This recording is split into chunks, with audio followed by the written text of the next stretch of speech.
Welcome to Robbie's garage, where we build cars, but we push them around anyways.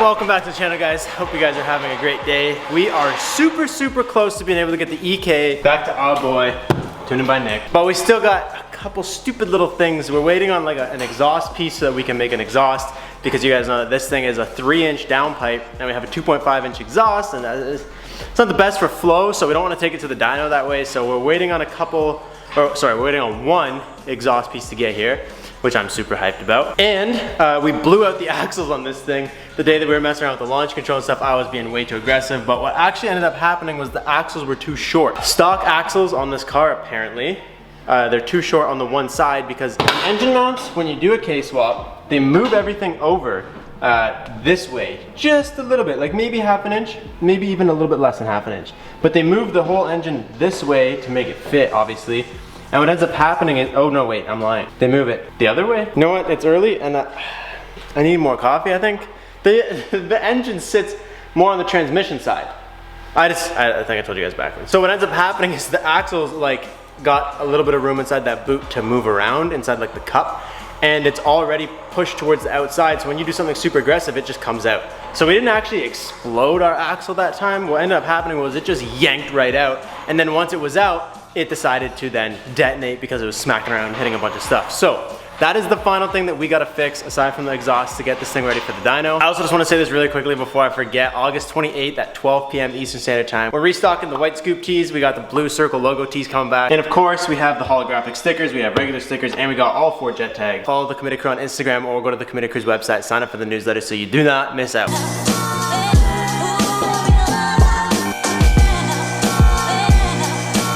So this axle went ahead and just completely let itself go at 260 horsepower. Now it happened because, like I told you guys, it was too short. We didn't have the correct axles in there, but it happened at 260. So if we took this thing back to the dyno before that had happened, we would have literally sheared it right off. We got a nice little care package from our boys at Yonaka, who are always coming through and helping us out on builds when we're in a pinch. So make sure you guys check them out. I'll leave a link to their website below. We use their stuff all the time. We use rads, coilovers, you name it. We've used it, clutches, all that stuff. So today we got something that we are hoping will be able, fingers crossed, to bulletproof this system for the power range that we are going for.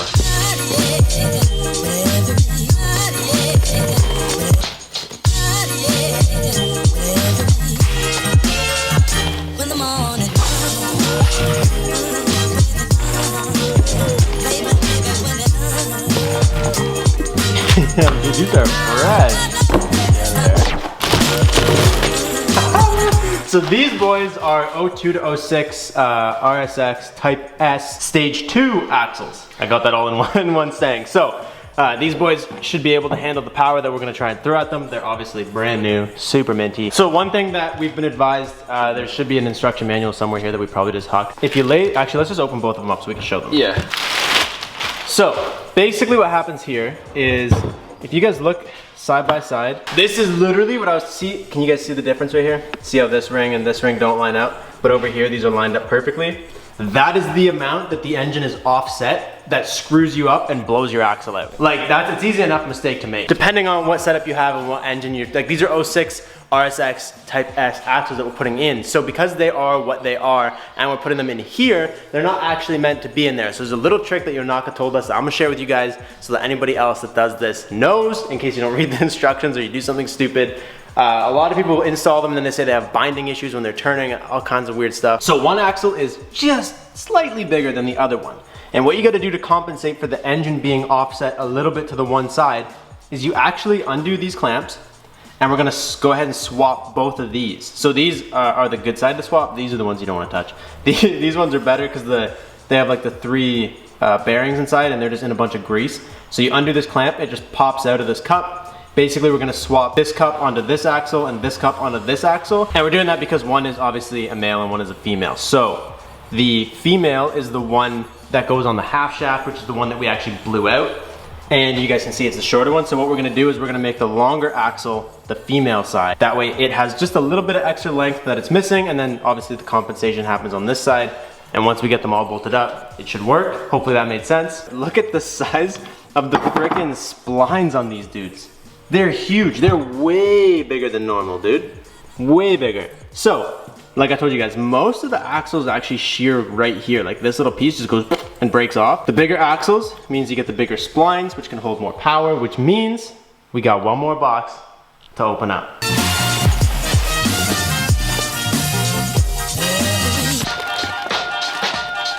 Damn. So this is a Yonaka combo that you guys can actually purchase on their website. The same hub, the same 4-bolt as everything that holds the wheel studs on behind this wheel. Now it has a way bigger spline. This won't spline into the ones that are on the car anymore. We had to get new ones that have the big spline that go together. That's actually money.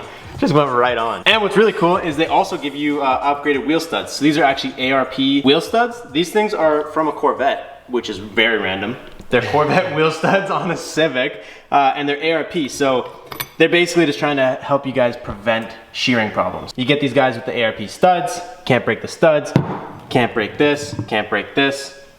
You should be good to go.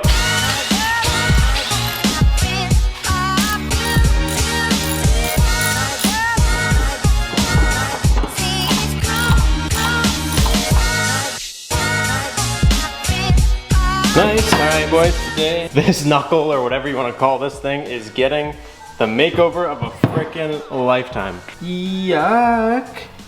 Yum. So you can see right here is our bearing. It's pressed in, the whole hub assembly just presses right into that. So we got to get new bearings pressed on with this because you can't really reuse a bearing in here. So let's get the other side out.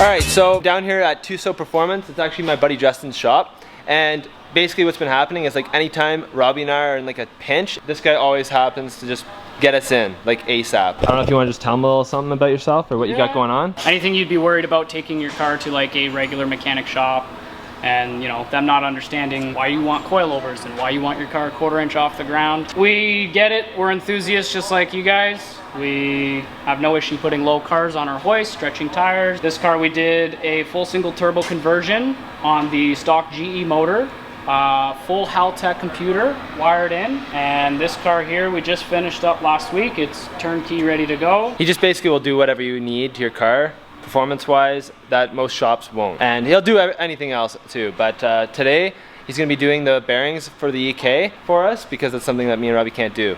And let's get to it.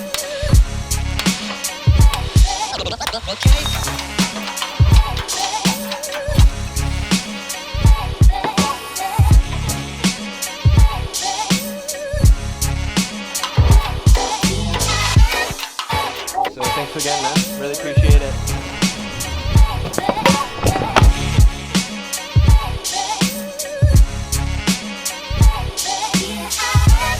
So we got these taken care of. Now all we gotta do is that little trick I was telling you guys at the beginning, where we pop this clamp off, swap these two cups, and then we can put them on the car. Also, just look at how much bigger everything is actually. Yeah, they're all way beefier. Like this is beefier, it's hard to tell on this one, but this you could see is like way bigger and beefier and chonkier. There's no way this would fit.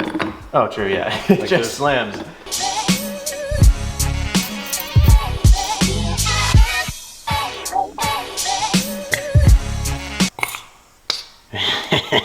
Yum. If you can hold it by the boot to keep our lives clean, that would be sick.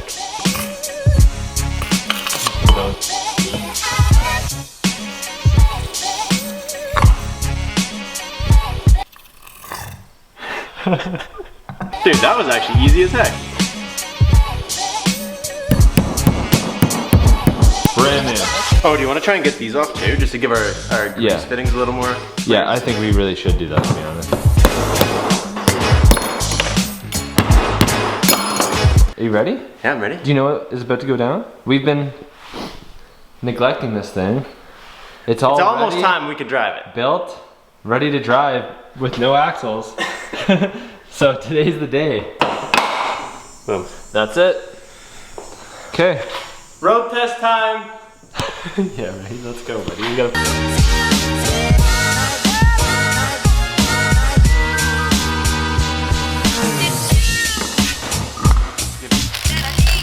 Yeah, we did have to bust out some old lug nuts that are open-ended to get these things on there because our lug nuts capped out before we got there. So we're gonna need to buy some new ones, I guess, because they all go match. They all go. We don't have all the same ones, but right now they are all open and they did all work. So this actually seemed super easy. The axles literally just like slid on like a freaking cloud. Everything went like real easy. You guys can see that is plugged in and there is no like extension on that boot. That boot looks pretty compressed.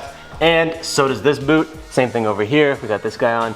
This boot is pretty compressed and this one is pretty compressed, which is good. It means there is no like tension on it. It's not pulling out yet and the wheels are a little bit turned even. So that is nice. You probably noticed that we didn't hammer in the axle nut because we have to pop it off one more time because we got to change the grease fitting on this ball joint on the bottom there. So that's why we're literally just gonna take it down the street here. Then we're gonna come back and fix that another day. I'll put this thing back on the ground. Chris is gonna go ahead and get off the lift and I'm gonna put on our favorite little boob filter just because this is a big freaking hole, dude. I don't wanna be sucking seagulls up on our test drive. Boob job complete. We also don't have an AFR gauge, which is like severely important when you're running a big turbo setup on a tune for the small turbo setup to make sure that we don't do anything crazy. So we gotta drive this thing super gently because our AFR gauge doesn't go in because there's literally no available port on the downpipe that fits because they didn't put a good port downpipe setup. Either way, let's fire this thing up and see what happens, boys.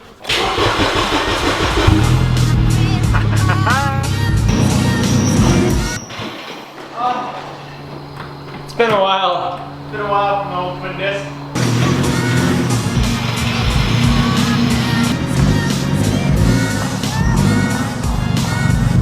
So, what kind of test drive are we doing? Just making sure our axles are locked in place. A couple clutch dumps, two-stepping a little bit.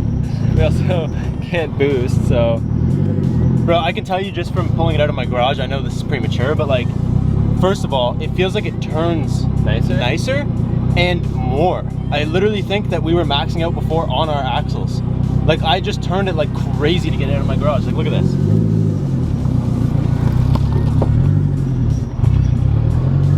Yeah, no problems. It's so smooth. Oh, and dude, everything's so tight in this car, I always forget. Like, the shifter's tight, gearing's tight. It's been like a month. Almost, when did we blow these axles? Like a month ago, actually, yeah. She's running fine though. Yeah.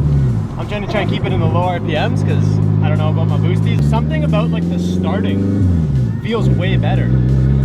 I can't pinpoint it, but something feels really nice. I almost want you to drive it. I don't know if I want to drive it. Maybe once that battery's charged. It's like something about like the initial going. It's almost like it just feels smoother. It used to feel like a little like haggard. Yeah. It could, I don't know if it has something to do with the axles or not, but it just feels good today. Today's a nice day. Now we gotta get a blow-off valve. Yeah, we do. Nick says blow-off valve.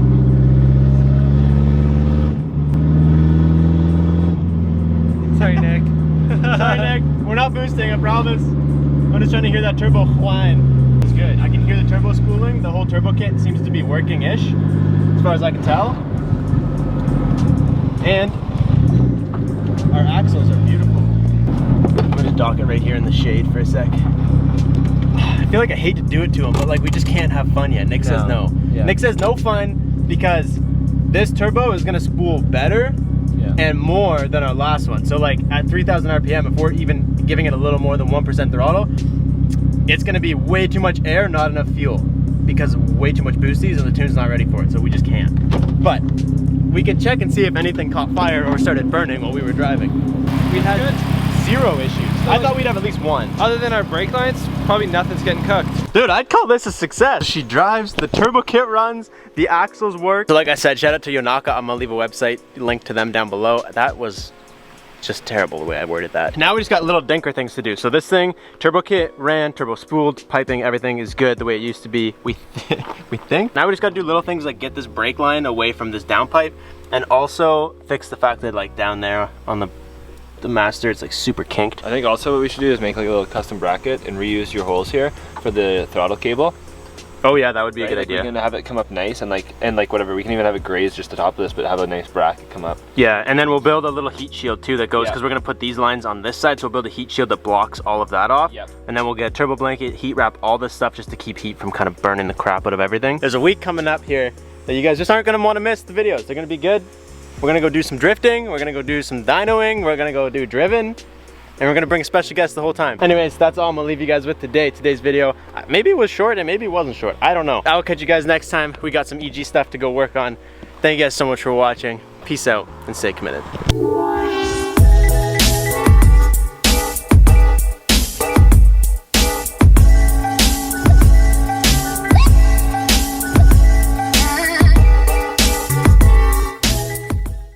Yo, sometimes vlogging is so awkward and I'm just trying to get used to this still, but for any of you guys that's seen the deck we put in Robbie's BRZ, you'll remember at the beginning of the video, Robbie was trying to call me out and talk shit that I didn't get him a little something for his birthday. Well, the funny thing is, I actually had it ordered, I think 2 days before his birthday, but they told me it was gonna be a long wait.